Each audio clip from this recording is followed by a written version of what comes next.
Hello, എല്ലാവർക്കും നമസ്കാരം. എൻ്റെ ചാനൽ ആദ്യമായി കാണുകയാണെങ്കിൽ സബ്സ്ക്രൈബ് ചെയ്യുക, ലൈക്ക് ചെയ്യുക, ഷെയർ ചെയ്യുക. അങ്ങനെ ജിന്നിൻ്റെ മാലാക പെണ്ണിൻ്റെ കഥ തുടരുന്നു. അങ്ങനെ ജിന്നിൻ്റെ ഉമ്മ വിളിച്ചു മാലാക പെണ്ണിനെ. എന്താ മോളെ വിശേഷം?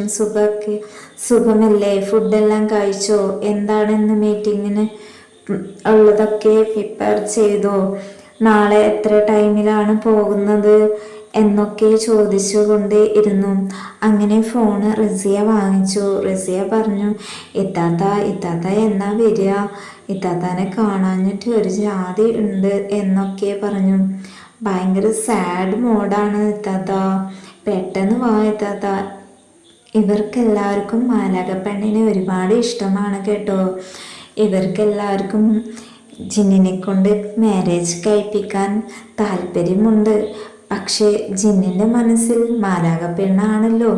പക്ഷെ ഇവളാണെന്ന്, ഇവൻ്റെ കൂടെ തന്നെ ഇവൾ ഉണ്ട് എന്ന് ഇവൾക്ക് അറിയില്ലല്ലോ. എന്തിനു പറയണം, മൊത്തത്തിൽ കൺഫ്യൂഷനായിട്ടാണല്ലോ നടക്കുന്നത്. അങ്ങനെ ഇരിക്കുമ്പോഴാണ് അവനക്ക് ഒരു കോൾ വരുന്നത്. ഹലോ സാർ, ഹലോ എന്ന് വിളിച്ചു. അവൻ്റെ പേഴ്സണൽ സെക്രട്ടറി ആയിരുന്നു. അപ്പോൾ അവൾ ഇങ്ങനെ സ്വീകരിക്കാനൊക്കെ ആയിട്ട് വിളിച്ചതാണ്. അവനക്കറിയാം ഒരു ഇൻട്രസ്റ്റും ഇല്ല എന്നൊക്കെ. പക്ഷേ ഇവളോട് പറഞ്ഞിട്ടുണ്ട്, ഞങ്ങൾ തമ്മിൽ ഭയങ്കര പ്രണയത്തിലാണ് സാർ, എല്ലാവരും മുന്നിൽ മൈൻഡ് ചെയ്യാനിട്ടാണ് എന്നൊക്കെ. പക്ഷെ അവളുടെ ഉള്ളിലും മാലാക പെണ്ണിൻ്റെ ഉള്ളിലും ഒരു ഇതൊക്കെ ഉണ്ട്, ഒന്നും പറയേണ്ട അവസ്ഥ. അവൾക്ക് വിഷമമൊക്കെ ഉണ്ട് ഇങ്ങനെയൊക്കെ ഉള്ളതിന്. എന്തിനു പറയണം, പെണ്ണ് മൊത്തത്തിൽ സാഡാട്ടോ. പക്ഷെ ഇവളുടെ മനസ്സിൽ ഒന്നുണ്ടായിരുന്നു, ഇനി അവൻ എങ്ങനെ ആയാലും ഞാൻ ആ ഭാഗത്തേക്ക് പോകുന്നില്ല. അവൻ ആരെങ്കിലും സ്നേഹിച്ചോട്ടെ, അവൻ്റെ അടുത്തേക്ക് എത്താനുള്ള യോഗ്യതയും ഒന്നുകൊണ്ടും എനിക്കില്ല. സൗന്ദര്യം കൊണ്ടോ വിദ്യാഭ്യാസം കൊണ്ടോ പണം കൊണ്ടോ എല്ലാം കൊണ്ടും ഞാൻ അവനേക്കാളും താഴെയാണ്. ഒരു കാരണവശാലും അവൻ്റെ അടുത്തേക്ക് എത്താനുള്ള യാതൊരു യോഗ്യതയുമില്ല.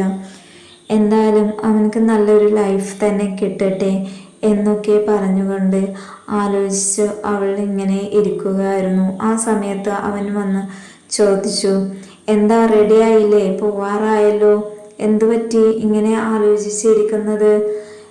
ഒന്നുമില്ല സാർ, ഞാൻ റെഡിയാവാം. എപ്പോഴാണ് പോകുന്നത് സാർ? പറഞ്ഞു 9:30 ഇറങ്ങേണ്ട ടൈം, പെട്ടെന്ന് റെഡിയാവുക എന്നൊക്കെ പറഞ്ഞു. ഓക്കെ സാർ, പെട്ടെന്ന് റെഡിയാവും. പിന്നെ ഫയലുകളെല്ലാം എൻ്റെ ടേബിളിൽ കൊടുന്ന് വെച്ചേക്ക്, ഇനി ഒന്നും മറക്കണ്ട. പിന്നെ എന്തെങ്കിലും ഉണ്ടെങ്കിലും അതും. Okay sir. ബ്രേക്ക്ഫാസ്റ്റ് എല്ലാം കഴിച്ചോ? ഇല്ല സാർ, കഴിക്കാൻ പോകുന്നതേ ഉള്ളൂ. ഓക്കെ എന്ന് പറഞ്ഞു. അങ്ങനെ ഇരിക്കുന്ന സമയത്ത് ഇവളുടെ ഫോണിലേക്ക് ഒരു മെസ്സേജ് വന്നു. ഇവനും ഇവളും കൂടിയിട്ട് ഇരിക്കുന്നത്, ആര്? നമ്മളെ പേഴ്സണൽ സെക്രട്ടറി, നമ്മളെ ജിന്നും കൂടിയിട്ട് ഇരിക്കുന്നത്. അപ്പോൾ അവൾക്ക് എന്തോ പോലെ ആയി, അവളുടെ മൊത്തം മൂഡ് പോയി. അന്നത്തെ അവൻ്റെ മുന്നിൽ ചെന്ന് നിൽക്കാൻ പോലും അവൾക്ക് കഴിഞ്ഞില്ല. വല്ലാത്തൊരു വിഷമം, എന്തൊന്നാ അറിയാത്തൊരു വിഷമം.